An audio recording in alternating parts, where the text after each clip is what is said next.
Congress party ఇష్టారాజ్యంగా మద్యాన్ని ప్రవహింపజేస్తూ విచ్చలవిడిగా డబ్బులు పంపిణీ చేస్తూ 1,00,000కు పైగా చీరల పంపిణీకి పాల్పడుతూ రైస్ కుక్కర్లు గ్రైండర్లు పంచుతా ఉంటే స్థానిక ఎన్నికల అధికారులు చోద్యం చూస్తా ఉన్నారు. ఈ విషయాన్ని ఈరోజు ఎన్నికల కమిషన్ కు అన్ని వీడియోలతో సహా ఆధారాలతో సహా ఫోటోగ్రాఫర్లతో సహా అన్ని కూడా వారికి అందించడం జరిగింది. తక్షణమే ఆయా అధికారులపైన చర్యలు తీసుకోవాలని చెప్పి కోరాం.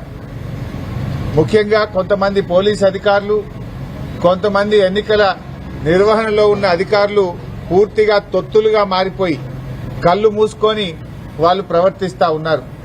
మేము అక్కడి నుంచి సివిజిల్ యాప్ లో కంప్లైంట్ ఇచ్చాం, కొన్ని వీడియోలతో సహా కంప్లైంట్ ఇచ్చాం, రాతపూర్వకంగా కంప్లైంట్ ఇచ్చాం, వాట్సాప్ లో కూడా పోలీస్ అధికారులకు కంప్లైంట్లు పంపాం. కానీ వీళ్లు అక్కడికి వెళ్లకపోవడం, వెళ్లడానికంటే ముందే సమాచారం ఇచ్చి వీళ్లు లేటుగా ఆలస్యంగా వెళ్లే విధంగా ప్రవర్తిస్తా ఉన్నారు. సరే, ఎవరు ఎన్ని ప్రయత్నాలు చేసినా ఓటరు మనకంటే తెలివైనటువంటి వాడు. ఓటర్లు అన్ని గ్రహించగలుగుతున్నారు. నిజానిజాలు గ్రహించి ఓటర్లు తగిన రీతిలో తప్పకుండా బుద్ధి చెప్తారు.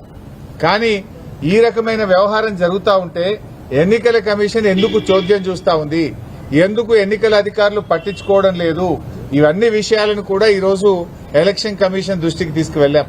ముఖ్యంగా కొన్ని సెన్సిటివ్ బూత్స్ ను గుర్తించి అక్కడ పోలీస్ ఫోర్స్ సెంట్రల్ బలగాలు పెట్టండి, సిఆర్పీఎఫ్ బలగాలు పెట్టండి అని చెప్పి ఆయా పోలింగ్ స్టేషన్ల వారీగా వివరాలు కూడా ఎన్నికల కమిషన్ కు అందించాం. ముఖ్యంగా మహిళా పోలీస్ అధికారులను, ఆశా అంగన్వాడీ వర్కర్లను అక్కడ డెప్యూట్ చేసి లోపలికి వెళ్లేటువంటి ఓటర్ల ఐడెంటిటీ గుర్తించిన తర్వాతనే ఓటర్లను లోపలికి పంపాలి. అది ఎవరైనా సరే అందరినీ కూడా ఓటర్ ఐడెంటిటీని పోలింగ్ స్టేషన్ బయటనే గుర్తించాలి. వాళ్ళ ఓటర్ ఐడి కార్డు మ్యాచ్ అవుతుందా, ఫేస్ తో మ్యాచ్ అవుతుందా లేదా చూడాలి. ఓటర్ ఐడి గుర్తించకుండా ఓటర్లను పోలింగ్ స్టేషన్ లోకి పంపకూడదు.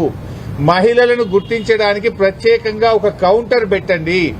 అదొక వాళ్లకు కంప్లీట్ ఒక రూమ్ లాంటిది ఏర్పాటు చేసి అక్కడ మహిళా ఆశా అంగన్వాడీ వర్కర్లు, మహిళా పోలీస్ అధికారులు ఉండి వారిని గుర్తించిన తర్వాతనే పోలింగ్ స్టేషన్ లోకి అనుమతించాలని వ్రాతపూర్వకంగా మేము కంప్లైంట్ ఇచ్చాం.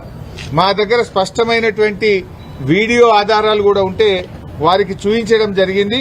ముఖ్యంగా ఫేక్ ఐడి కార్డులు ఇబ్బడి ముబ్బడిగా ఏ రకంగా ఫేక్ ఐడి కార్డులు తయారు చేశారో ఇప్పుడే వారికి సుదర్శన్ రెడ్డి గారికి, మన రాష్ట్ర ఎన్నికల అధికారికి ఈ వీడియో కూడా చూపించాం. మీరు కూడా ఈ వీడియో చూడొచ్చు. ఇక చూడండి, ఇన్ని ఫేక్ ఓటర్ ఐడి కార్డులు ఏ రకంగా వచ్చినాయి బయటకు.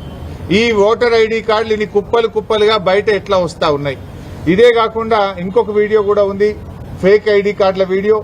అది కూడా వారి మొబైల్ కు పంపాం, వారికి చూపించాం. చూడండి, కుప్పలు కుప్పలు గుట్టలు గుట్టలుగా ఫేక్ ఐడి కార్డులు ఈ రోజు బయట ఉన్నాయి.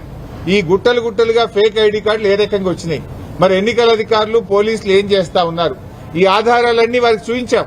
చూపించడమే కాదు, వారి మొబైల్ కూడా పంపాం. ఎలక్షన్ అబ్జర్వర్, ఇతర రాష్ట్రాల నుంచి వచ్చినటువంటి ఎలక్షన్ అబ్జర్వర్స్ కూడా ఇవన్నీ కూడా ఇవ్వడం జరిగింది. ముఖ్యంగా ఇవే కాకుండా చీరల పంపిణీ వీడియోలు, డబ్బు పంపిణీ వీడియోలు, అన్ని వీడియోలు కూడా ఈరోజు సుదర్శన్ రెడ్డి గారికి ఇచ్చాం. వారైతే మాకు ఈరోజు చెప్పారు, తప్పకుండా మేము యాక్షన్ తీసుకుంటాం, ఆ అధికారుల మీద చర్యలు తీసుకుంటాం, అవసరమైతే స్వయంగా నేనే విజిట్ చేస్తానని కూడా చెప్పారు. ఇలా యూసఫ్గూడలో కాంగ్రెస్ పార్టీ కార్యాలయం నానుకోనే పోలింగ్ బూత్ ఉన్నది. అసలు కాంగ్రెస్ కార్యాలయం అనే షిఫ్ట్ చేయాలి, పోలింగ్ బూత్ అనే షిఫ్ట్ చేయాలి. గోడనే అడ్డం 100 మీటర్ల లోపు కాంగ్రెస్ పార్టీ కార్యాలయం ఉంటే మీరు అక్కడ ఎట్లా పెడతారు polling booth? Either you shift the polling booth are shift the Congress party office అని దాని ఆధారాలు కూడా వారి ముందు పెట్టడం జరిగింది. ఎంత జోక్ అయిపోయిందంటే ఈ రాష్ట్ర ముఖ్యమంత్రి పాపం ఆయన చెమటలు పడుతున్నట్టునే ఆయనకు ఇవాళ 6 గ్యారెంటీల మీద రివ్యూ పెట్టిండు. నాయనా రేవంత్ రెడ్డి, నీకు 2 సంవత్సరాల్లో 6 గ్యారెంటీల మీద రివ్యూ పెట్టడానికి ఎప్పుడు టైం దొరకలేదా నీకు? నువ్వు ఆ రోజు ఎన్నికల ముందు ఏం చెప్పావు? మొదటి అసెంబ్లీలోనే 6 గ్యారెంటీలకు చట్టబద్దత కల్పిస్తామని ఆ రోజు ప్రజల ముందు చెప్పారు. ఎన్ని అసెంబ్లీ సమావేశాలు జరిగాయి, ఎన్ని కేబినెట్ మీటింగులు జరిగాయి, ఏ ఒక్క రోజు 6 గ్యారెంటీల మీద చర్చించకపోతివి. ఇవాళ 6 గ్యారెంటీలు యాడికి వచ్చినాయా నీకు? అంటే నీకు చెమటలు పట్టినాయి. నీకు ఇవాళ గల్లీ గల్లీ తిరుగుతున్నావు, మోకాళ్ళ మీద తిరుగుతున్న బిడ్డను ఇవాళ 6 గ్యారెంటీల మీద రివ్యూ చేస్తున్నావు అంటేనే నువ్వు ఓటమిని అంగీకరించినవు. 6 గ్యారెంటీల మీద 2 ఏళ్లలో ఎందుకు రివ్యూ చేయలేదు? 100 రోజుల్లో 6 గ్యారెంటీలని ప్రజలకు హామీ ఇచ్చి 700 రోజులు గడుస్తుంటే ఎన్నడూ రివ్యూ ఎందుకు చేయలే? ఇవ్వాలనే నువ్వు రివ్యూ చేస్తున్నావంటే ముఖ్యమంత్రి ఇంకా ఓటర్లను మభ్యపెట్టడానికి, ఓటర్లను మోసపుచ్చడానికి ముఖ్యమంత్రి ఇంకా డ్రామాలు ఆడుతున్నాడు. ముఖ్యమంత్రి ఇవాళ ఏ రకంగా దివాలాకోరు రాజకీయాలు చేస్తున్నాడో రాష్ట్ర ప్రజలకు, జూబ్లీ హిల్స్ ప్రజలకు అర్థమైతా ఉంది. నువ్వు ఇంకా ఎన్ని డ్రామాలు ఆడినా, ఎన్ని నాటకాలు ఆడినా జూబ్లీ హిల్స్ ప్రజలు నిర్ణయించుకున్నారు. వాళ్ళు న్యాయబద్దంగా ఆత్మసాక్షిగా వాళ్ళు ఓటు వేస్తారు.